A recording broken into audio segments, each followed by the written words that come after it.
quarter-final, which will take place at the Old Peter Mokaba Stadium in Polokwane. The home side will be SuperSport United. They will be taking on Orlando Pirates, the defending champions. Joined here by Coach Andre Arendse. As everybody will know, Coach Kevin Hunt is suspended for this fixture, so the league rules do not allow him to address the media to preview a fixture that he's not going to be part of.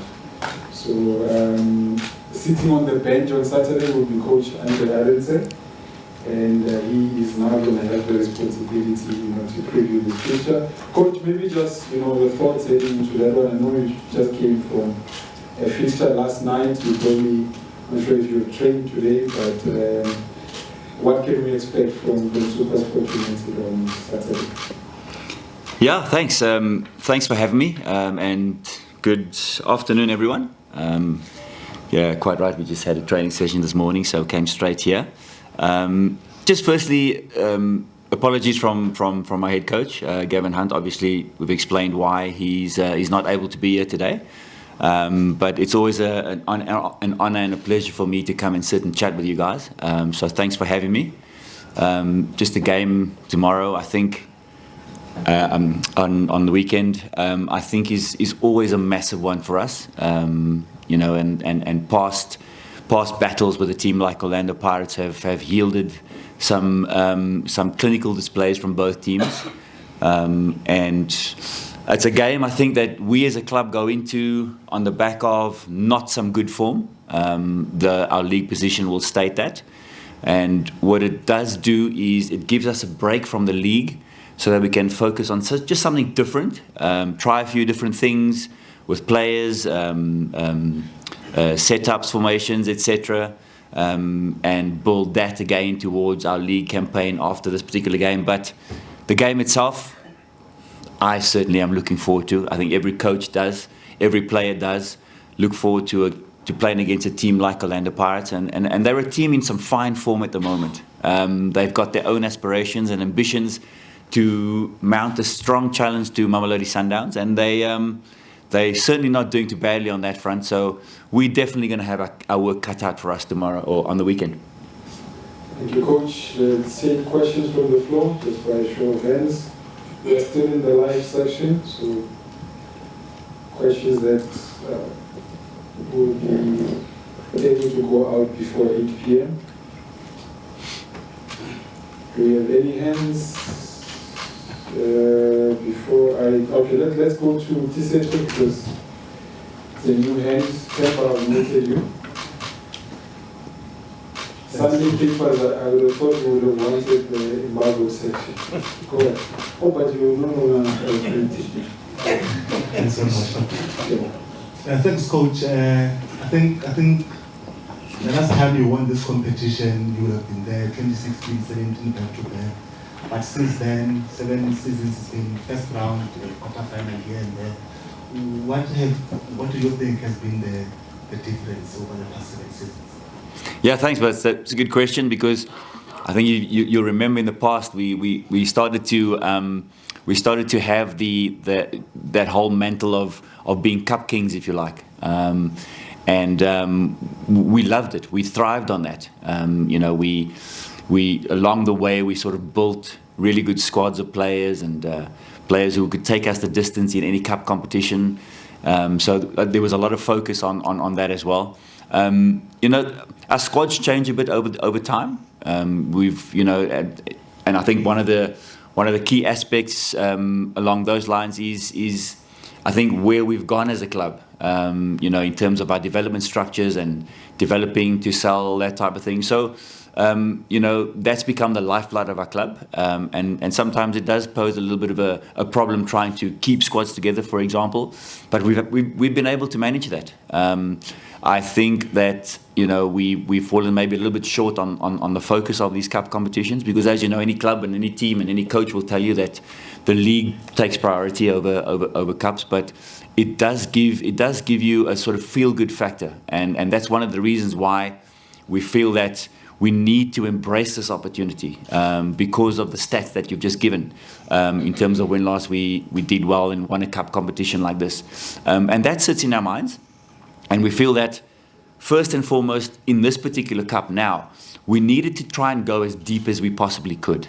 And to come to this stage now is a step in the right direction for us. Yes, we're coming up against the holders, against a super strong team like Pirates who've done really well. You know, you could say they've become cup kings at the moment in recent times. So it's a good test for us. You know, we need to go and put a squad together, put a starting 11 together that we feel will not only challenge them, but feel that we could win the game as well. So it's something that we think about a lot, and it's something that we want to get back to in terms of even potentially reaching this cup final. Right. Can we get the microphone to Neo?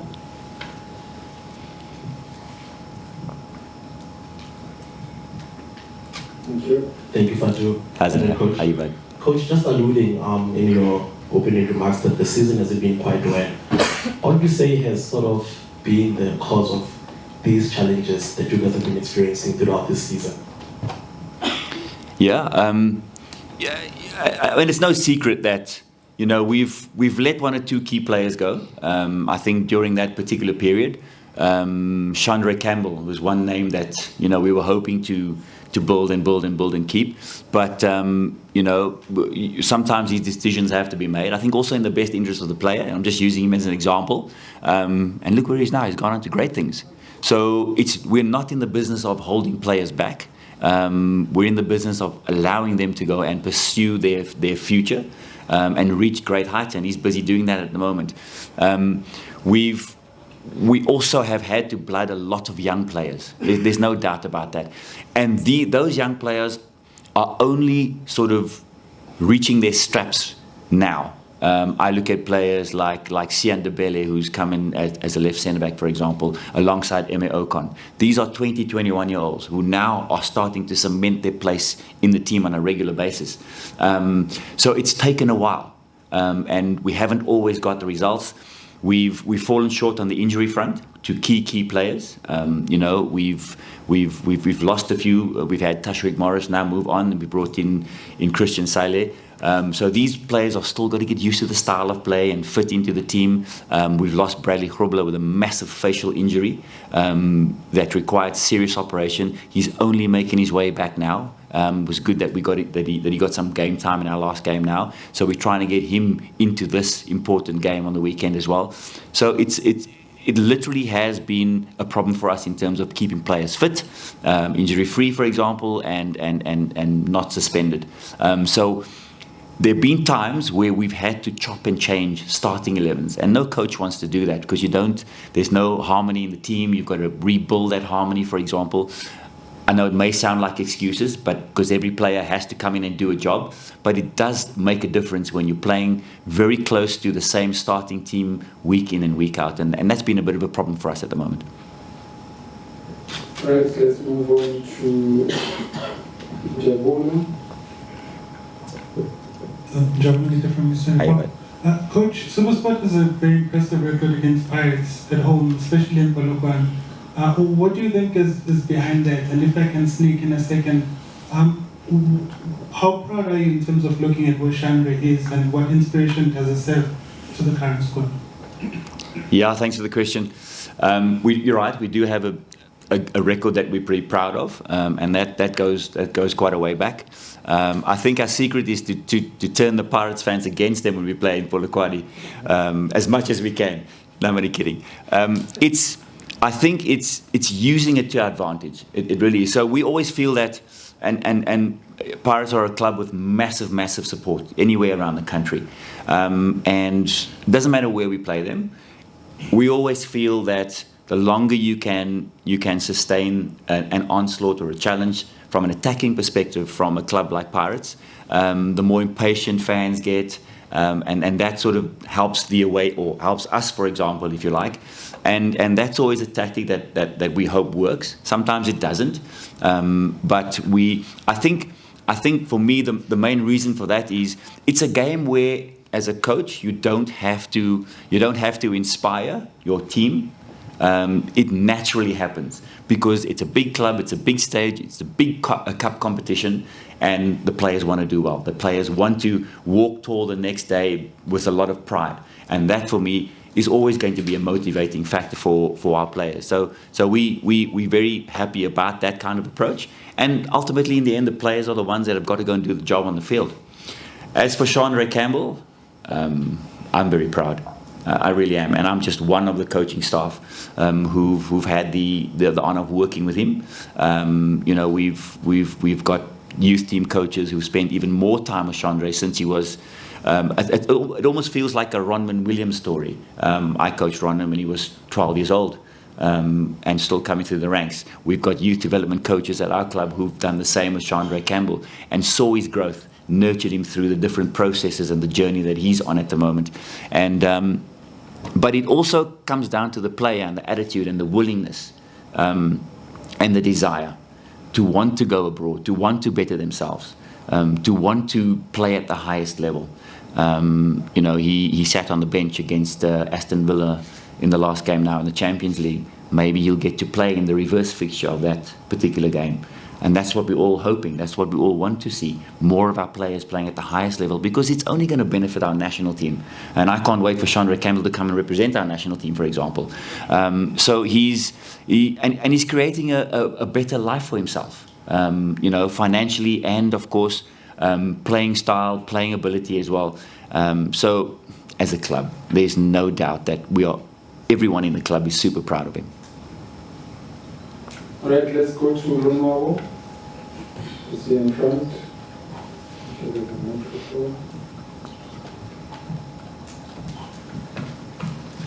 Coach, it has been a tough season for SuperSport United, but if you look at the results like the Kaizer Chiefs one, what kind of effort would it take for your players to mimic that kind of results? Yeah. It's funny you asked that, and it's such a good question, because we spoke about that before our training session this morning, and we went straight back to the Kaizer Chiefs game and went, what did we do well there? What happened for us? What worked? And we started recreating moments on the training ground in relation to that particular game. And we walked off the training ground this morning, and Orlando Pirates better listen to this, because it worked. What I'm trying to say is we walked off the training ground feeling very confident and happy about the outcome and how we want to set up, and hopefully it works. So recreating those game moments, and of course the two teams are very different, but we feel that if we can recreate game moments like that in this particular game, I think we've got a chance. And when you go into a game like this, you have to put your players into confident mode, because it's that kind of approach, and we know what the capabilities and the abilities of every single player are in our team. For us as coaches, it's only about putting it all together and helping them. So we were very happy, to answer your question, coming off the training ground, relating it all to Kaizer Chiefs in that particular game at that time. Thank you. Benjamin? Thanks, Bantu. Coach, you spoke about Christian Saile a little bit earlier.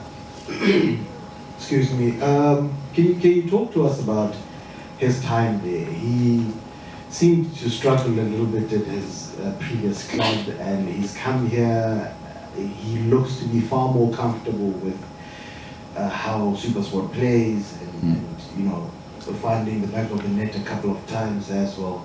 Just talk to us about him there, the work that's being done with him and Nukovic up front, and how it's worked for you.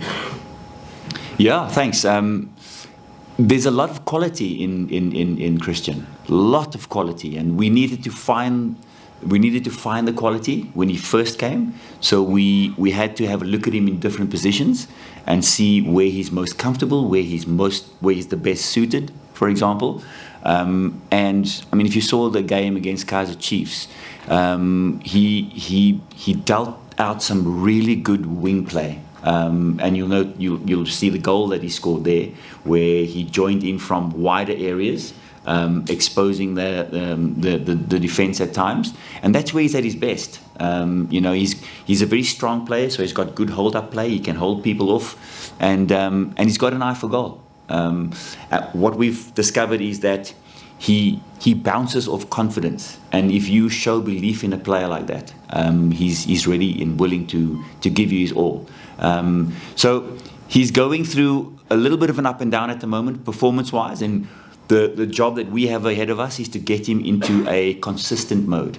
And once we do that, I think he's a striker that is going to fire on all cylinders. And I think if he continues like that, with a good attitude, a good mindset, a positive one, I think he's got way more goals in him come by the end of the season. Right, we'll move on to the embargo session. So if your hands are still up, I'm happy to point to you. Okay, let's go to Tsepang there in the back. So the next session is embargoed for 8 p.m. We literally have about 80 minutes. Coach. Hi, bud. Just want to add on to Jabulo's question about Shandre. How strong is he mentally? Because being overseas is not easy, and from your side, you've been there. What does it take to stay there for a long period? And I wanted to ask you also about Andre Arendse. He's on loan, but he hasn't had a lot of time on the field. How's he doing? What's it been like for him being on loan there? Yeah, thanks for the question. When Shandre was still with the club, before he left, and I would find myself having long conversations with him, just about what his intentions were, what his dreams were, and how they were going, for example, because I knew that he was talented enough. He was always talented enough to make the moves, to get the opportunities, and I wanted to understand from him to what extent those opportunities would look like. And he was always very clear in his mind that those opportunities were European-based opportunities. He was looking straight away to European-based opportunities. There was nowhere else that he wanted to go in the PSL. And for me, that shows a proper desire from a young player. Now, when you leave your home country at the age that Shandre is, 20 at the time when the process originally started, you're not only leaving your teammates, you're leaving your family, particularly parents and siblings if you have to, and that can always weigh heavily on your mental state. You're going to a foreign country, the weather's cold, you don't know what the local people are like, and take it from me, when you go to a foreign country, you have to earn their respect. And it's not easy. It's not easy. So your mental toughness comes into play, and if you don't have that about you, the only thing that weighs on your mind is when can you go back home, and you must never have that in your mind if you want to make it at a level that Shandre wants to make it. So I saw a proper mental toughness in him, even at that stage, and he wanted it so badly.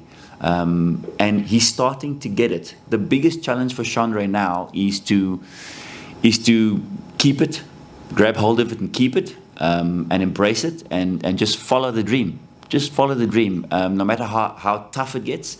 And I've got no doubt in my mind that he will do it. He will do it. I think we're going to see Shandre Campbell on the biggest stages of world football for years to come, because I think he's got a very clear and a very solid mindset about how it needs to be done. So what that means is he's prepared to live right, he's prepared to do the right things, eat right, look after himself, work hard at training, find the game time that he needs, challenge people for it, all of those things. And I'm not worried about him. As for Donne, when Donne first came to the club, I was very, very excited about what he could bring, because we saw a really good wing player, sort of from a midfield perspective. It's just that he hasn't been able to crack on. He needs a lot of work on his fitness levels. We've picked that up obviously on the training ground. The natural skill and ability is ridiculous when it comes to Donne Arendse. He's just got to find a perfect balance now in terms of his fitness levels and how he integrates that with his ability to play the game. So we're working on him every day, and he's responding to it. And hopefully his game time will come sooner than later. Thank you. We have hands here. Can we start with the Karabo quickly? Good afternoon, Coach. Hi, Ivan. I'm not sure if SuperSport United's got a factor of left-footed players out of the club, goes straight to zone goal, they trade. There's another one now in the name of Old Peter Mokaba, and I think he's one of the most gifted players. Yeah. Maybe the country's still going to see him. How far is he from maybe not starting games, but being a regular at the football club? Because I think he's one of the most gifted players at the club. Yeah. First and foremost, love him. Love his attitude. And secondly, in terms of when will he start to play, watch this space. That's all I can say, because he's very close. Very, very close. He's got such an infectious attitude at training, stands up to the biggest players, can take a tackle, and he's willing to take people on. And that's what we're looking for in a winger. There are one or two little components that we are working on with his game, but I think he will perfect that before long. So you're right. There is a bit of a left-footed factory coming out of SuperSport United, and we're very, very happy about that. Temba, due to time, just one question and very quickly. Coach, Hey, you're putting under pressure now. one beautiful thing about this match tomorrow is the youthful element that comes with it. We just saw last night Orlando Pirates playing two young defenders, and you guys, like you are known, you've got quite a youthful side.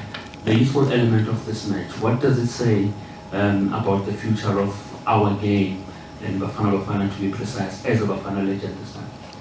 100%. I think the game is in a good space when it comes to the youth development of it and young players coming through. And what I need to say to that is a huge sort of hats off to the coaches of these players, because coaches will tell you they're always under pressure to get results.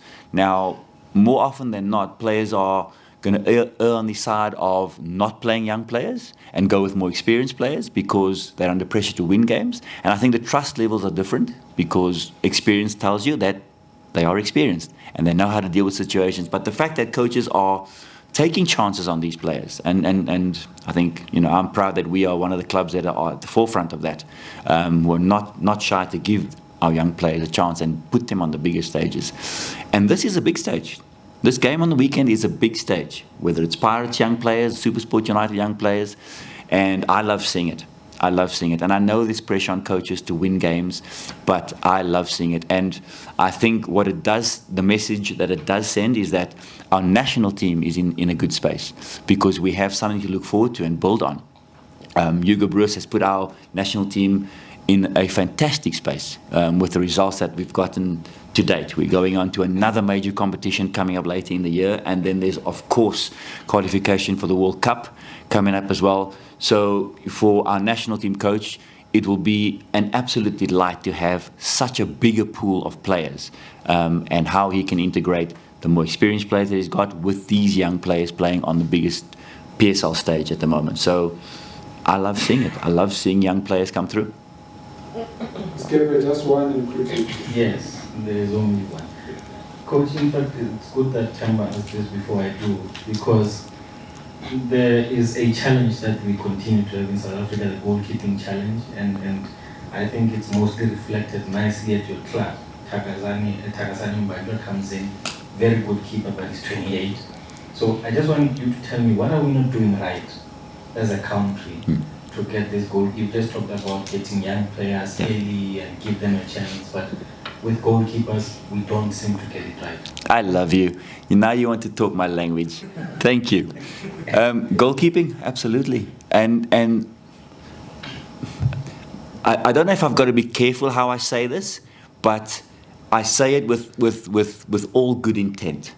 The problem we face at the moment is, and please somebody correct me if I'm wrong, that none of our PSL clubs have foreign goalkeepers who are first choice goalkeepers, for example. And that is no disrespect to foreign goalkeepers, because I think they do add value to our game. But it is a problem for us as a local South Africa, because we're not placing a serious enough. Okay, I'm part of a process that is going to change that.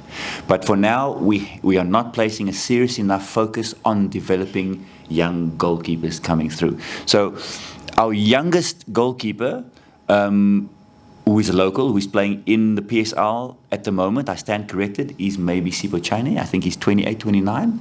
Somebody can correct me. It's not good enough. Where are our 20-year-olds, our 21-year-olds who are playing first-team football for their clubs? So that speaks to a proper lack of development from a goalkeeping perspective. Now, as goalkeeper coaches, and I've been in the goalkeeping game for many, many years, I'm working very closely with Grant Johnson at the moment, who's the current Bafana goalkeeper. We've identified that the problem is not Grant and I going and coaching as many goalkeepers as we possibly can to try and correct that situation, but we have to start coaching as many goalkeeper coaches as we possibly can so that they can go out and coach young goalkeepers and widen the pool of goalkeepers for selection.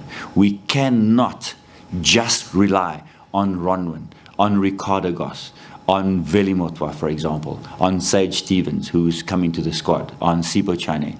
We need the younger crop of goalkeepers coming in who can mount a serious challenge for the next 5, 10, 15 years of international football. So that is a serious consideration that we are currently working on.